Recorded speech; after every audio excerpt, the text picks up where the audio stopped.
বর্তমানে মানুষগুলো কেমন জানো? তুমি একটা ভুল করেছো সেইটা তার চোখে পড়ে, কিন্তু তুমি তার জন্য যে স্যাক্রিফাইসগুলো করছো সেগুলোর সময় তারা অন্ধ হয়ে যায়।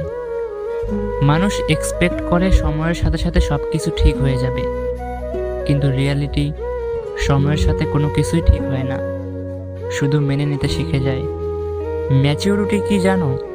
মনের ভেতর আগুন জ্বলবে নিঃশব্দে, আর তুমি বাইরে হাসবে, ঠিক যেন কষ্টকেও শিখিয়েছ ভদ্রতা। মন থেকে ওঠার জন্য মানুষের ব্যবহারই যথেষ্ট, আবার মনে জায়গা করে নেওয়ার জন্য ব্যবহারই যথেষ্ট। জীবনটা ভালো লাগার মানুষের সাথে নয়, বরং ভালো রাখার মানুষের সাথে কাটাতে হয়। মানুষ কত তুচ্ছ বাহানা দিয়ে একটা সুন্দর সম্পর্ক নষ্ট করে ফেলে।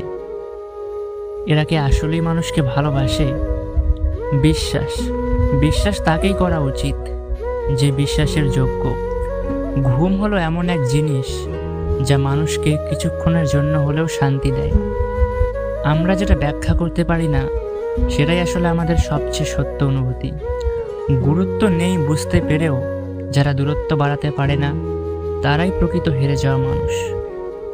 আসলে ভালোবাসা বদলায় না, বদলে যায় মানুষগুলো। অনুভূতি হারায় না, হারিয়ে যায় সময়গুলো। জীবনে মনের মতো সব কিছু হয় না, কিছুটা মেনে নিতে হয় আর কিছুটা মানিয়ে নিতে হয়। এমন অনেক মানুষ রয়েছে যারা চুপ থাকতেও পারে, আবার বেশি বকবকও করতে পারে। এটা পুরোটা নির্ভর করে বিপরীতে কোন মানুষটা আছে আর তার ব্যবহারের ওপর। তুমি যতই ভালো হও না কেন, যতই অন্যের জন্য নিজেকে বিলিয়ে দাও না কেন, যতই কষ্ট সহ্য করো না কেন, কিছু মানুষের কাছে তবুও তুমি কখনো ভালো হতে পারবে না। যারা একটু ভালোবাসা পেলেই খুশি, তাদের কপালেই অবহেলা লেখা থাকে বেশি। ছেলেদেরকে বলতে চাই, অন্তত মেয়েদেরকে ধৈর্য শেখাতে আসবেন না। মেয়েরা এক পরিবারে জন্মগ্রহণ করে আর একটা পরিবারে মানিয়ে চলার ক্ষমতা রাখে, যেটা কোনো ছেলের পক্ষে সম্ভব না। ফ্যামিলির কারণে যাদের মন খারাপ হয় তাদের কাছে দুনিয়ার সবচেয়ে অমূল্য সান্ত্বনাটাও যেন তুচ্ছ। সান্ত্বনা দিয়ে তাদের মন ভালো করা যায় না। দুনিয়ার কোনো সান্ত্বনারই বিন্দুমাত্র ক্ষমতা নেই তাদের মন ভালো করার। এই মন খারাপটা অনেক বেশি শক্তিশালী।